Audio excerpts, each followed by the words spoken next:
మీ కృష్ణానది విషయంలో బట్టి గారికి కృష్ణానది విషయంలో చాలా కన్సర్న్ ఉంటుంది. వారు వినాలని చెప్పి నేను కోరుతా ఉన్నా అధ్యక్ష. రాష్ట్రం ఏర్పడ్డ తొలినాళ్లలో ఇది చాలా ఇంపార్టెంట్ టాపిక్, వినండి బట్టి గారు. మీ క్లారిఫికేషన్ మళ్ళీ మైక్ ఇస్తారు సార్, మీరు అడగండి, రాసుకోండి. కృష్ణానది విషయంలో అధ్యక్ష, తెలంగాణ ముఖ్యమంత్రి కేసీఆర్ గారి కన్సర్న్ ఒక్కసారి మనం అర్థం చేసుకోవాలి. బీజేపీ ప్రభుత్వ వ్యవహార శైలిని కూడా ఈ సభ ద్వారా రాష్ట్ర ప్రజలకు సభ్యులకు కూడా నేను మీ ద్వారా తెలియజేయాలనుకుంటున్నాను అధ్యక్ష. కృష్ణానదిలో తెలంగాణ వాటా ఎంతనో తేల్చండి అని మేము కేంద్ర ప్రభుత్వాన్ని అడిగినాం. ముఖ్యమంత్రి గారికి ఎంత కన్సర్న్, ఎందుకంటే తెలంగాణ ఉద్యమ ట్యాగులైన నీళ్లు నిధులు నియామకాలు.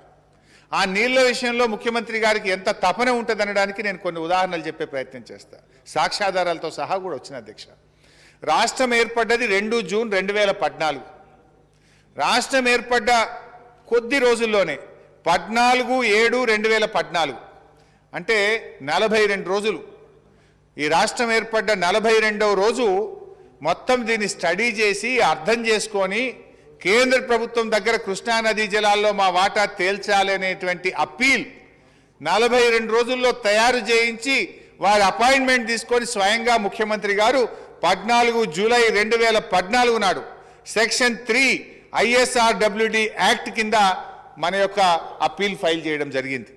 అయితే అధ్యక్ష, ఈ సెక్షన్ 3 ISWRD యాక్ట్ కూడా ఏం చెప్తుందో ఒకసారి నేను చెప్పే ప్రయత్నం చేస్తా అధ్యక్ష. ఈ సెక్షన్లో చాలా స్పష్టంగా వారు చెప్పడం జరిగింది అధ్యక్ష. అయితే ఈ సెక్షన్ 3 కింద మనం ఫైల్ చేసి కేంద్ర ప్రభుత్వం దగ్గర వేసినాం అధ్యక్ష. వేస్తే అదే కేంద్రం ఏం చేసింది అధ్యక్ష,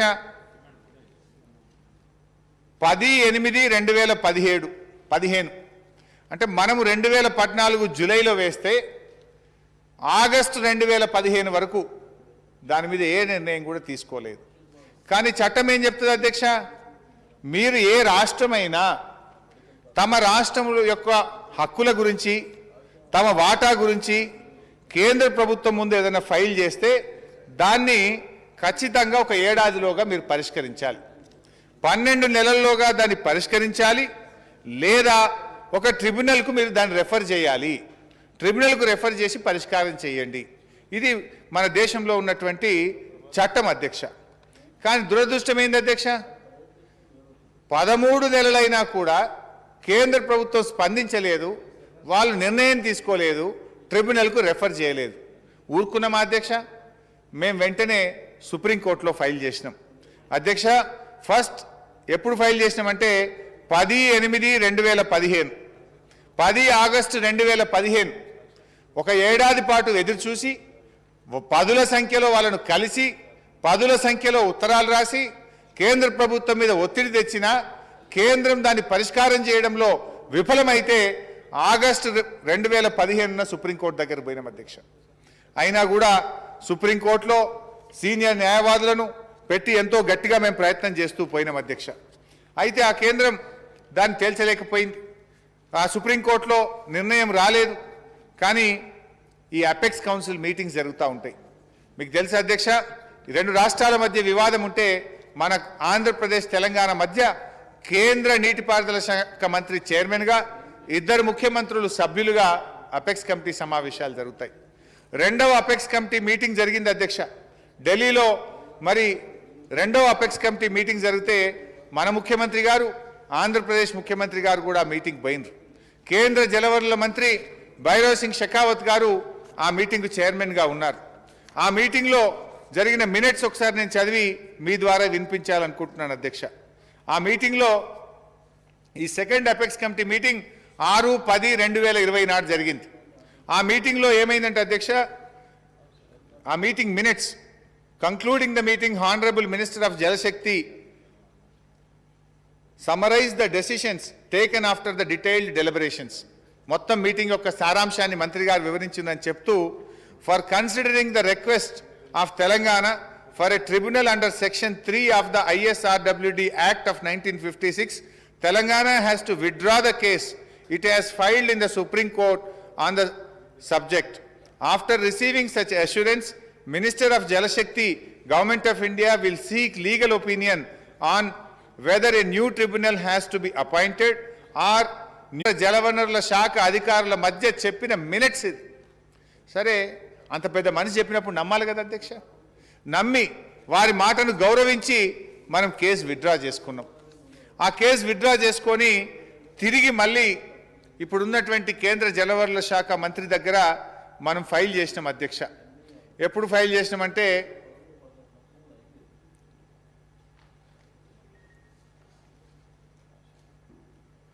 6/10/2021 నాడు మనం కేంద్ర ప్రభుత్వం మన సుప్రీంకోర్టులో విత్డ్రా చేసుకొని తిరిగి మళ్ళీ మనం ఇప్పుడున్నటువంటి కేంద్ర మంత్రి గారి దగ్గర వేసినాం.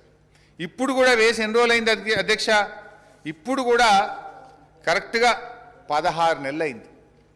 12 నెలల్లోగా చేయాలని చట్టం చెప్తుంది అధ్యక్ష. ఆ చట్టం కూడా ఒకసారి చదివి వినిపిస్తా అధ్యక్ష. This is the interstate river water disputes act 1956. I will read out the section 3 of this act అధ్యక్ష.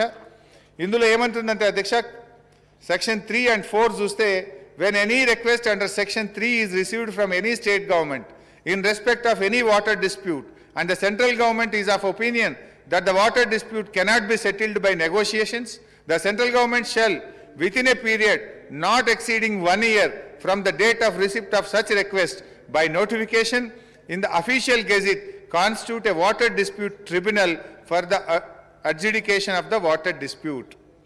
అంటే ఒక సంవత్సరంలోగా రెండు రాష్ట్ర ప్రభుత్వాల మధ్య సంప్రదింపులు జరిపి పరిష్కరించండి, లేదా వెంటనే ట్రిబ్యునల్ను ఏర్పాటు వచ్చి రాష్ట్రాన్ని మేము ఉద్ధరించినామని మాట్లాడుతున్నారు.